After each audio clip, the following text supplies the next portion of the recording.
జలధార పేరుతో ప్రభుత్వం తాగునీరు అందించబోతే మనం వాటర్ ట్యాంకర్ల ద్వారా తాగునీరు అందిస్తున్నాం. ఏకంగా వాటర్ ప్లాంట్లు కూడా ఏర్పాటు చేసుకున్నాం మనం. ఇంకా అన్నగారు పేరుతో ప్లే గ్రౌండ్లు పెట్టాం, టోర్నమెంట్లు కూడా ఏర్పాటు చేశాం. దివ్యాంగులకి ట్రైసైకిల్స్, రజక సోదరులకి ఇస్త్రీ బండ్లు, స్వర్ణకారులకి ఏకంగా ఒక సంక్షేమ సంఘం ఏర్పాటు చేశాం. పురోహితులకి, పాస్టర్లకి, ఇమాములకి పండగ వస్తే బట్టలు కూడా పెట్టిన పార్టీ మన తెలుగుదేశం పార్టీ. ఈ ప్రభుత్వం కనీసం గుంటలు పూడ్చబోతే ఆ గుండెలు కూడా పూడ్చిన party Telugu Desam party. Gravel road అంటే వర్షాకాలం వస్తే రోడ్ల సమస్య ఉంటే గ్రావెల్ రోడ్లు కూడా మనం వేసాం. ఇంకా నాయ బ్రాహ్మణులకి సలూన్ చైర్లు, కిట్లు, కార్మికులకి వెండింగ్ మెషిన్లు, కోవిడ్ వచ్చినప్పుడు కూడా వైద్య సహాయం ఆనాడు మనం అందజేశాం. ఆర్ఎంపీ సోదరులకి కిట్లు ఏర్పాటు చేశాం. ఏకంగా ఎండాకాలం వస్తే చలివేంద్రాలు, దాని ద్వారా తాగునీరు, మజ్జిగ అందించాం. ఇంకా మా దళిత సోదరుల ఇంట్లో పెళ్లుంటే తాళి బొట్టు కూడా అందజేస్తుంది మన పార్టీ తెలుగుదేశం పార్టీ. ఇంకా మా చేనేత సోదరులకి రాట్నాలు, ఇప్పుడు ఏకంగా వీవరశాల ఒకటి మంగళగిరి పట్టణంలో ఏర్పాటు చేశాం. వచ్చే నెలలో కూడా అది ప్రారంభించబోతున్నామని ఈ సభాముఖంగా మీ అందరికీ నేను తెలియజేస్తున్నా. మీరందరూ ఒక్కసారి ఆలోచించండి. ఓటమి చెందిన ఏనాడు నేను బాధపడలేదు. ప్రజలు నాకు పరీక్ష పెట్టారు అనుకున్నా. చాలా మంది నన్ను ఎగతాళి చేశారు, పర్వాలేదన్నా. ఒకే ఒకసారి బాబు గారు అడిగారు, మళ్ళీ నువ్వు మంగళగిరి నుంచే పోటీ చేయాలనుకుంటున్నావా అని.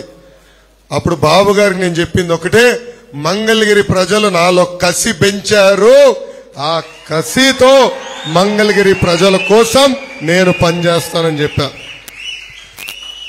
గత 4 సంవత్సరాలు 9 నెలలుగా వైకాపా ప్రభుత్వం మన మంగళగిరికి చేసింది ఏంటని ఒక్కసారి మిమ్మల్ని అందరిని ఆలోచించమంటున్నా.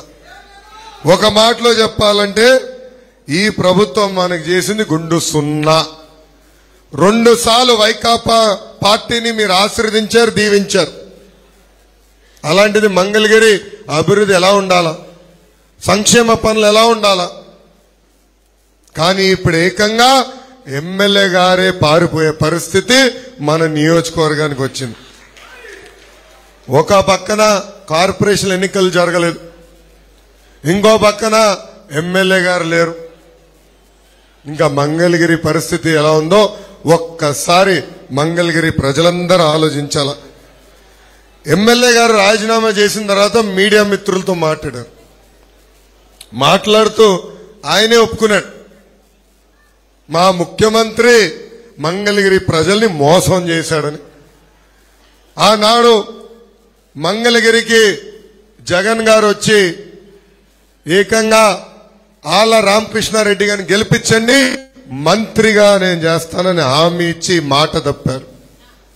అంతేకాదు మంగళగిరి నియోజకవర్గానికి ప్రత్యేక నిధులు కేటాయించి మంగళగిరి నియోజకవర్గాన్ని అభివృద్ధి చేస్తున్నారు, అది చేయలేదు. ఇంకా ఏకంగా ఆర్కే గారే జగన్ పని అయిపోయిందని చెప్పే పరిస్థితికి ఈ ప్రభుత్వం దిగజారిపోయింది. ఒక మాటలో చెప్పాలంటే ఈ వైకాపా ప్రభుత్వం మంగళగిరి ప్రజల్ని మోసం చేసింది. కానీ మంగళగిరి ప్రజలు నేను హామీ ఇస్తున్నా, మంగళగిరిని నా మనసులో పెట్టుకుని అభివృద్ధి చేసే బాధ్యత వ్యక్తిగతంగా నేను తీసుకుంటాను.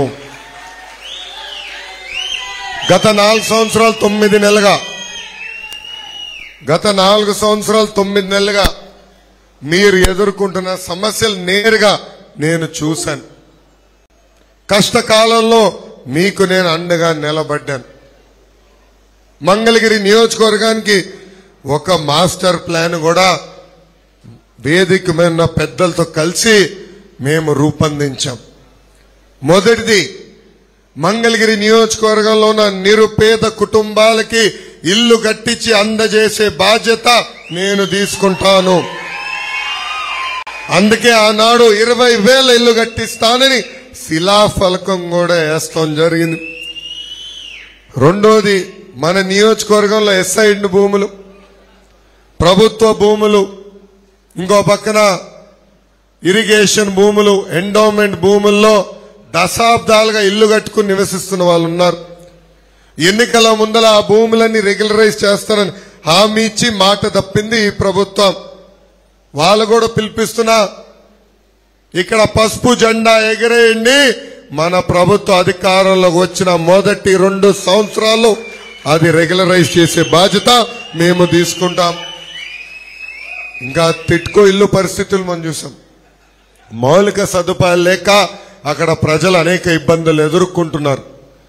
వాళ్ళకి మౌలిక సదుపాయాలు కల్పించే బాధ్యత మేము తీసుకుంటాం.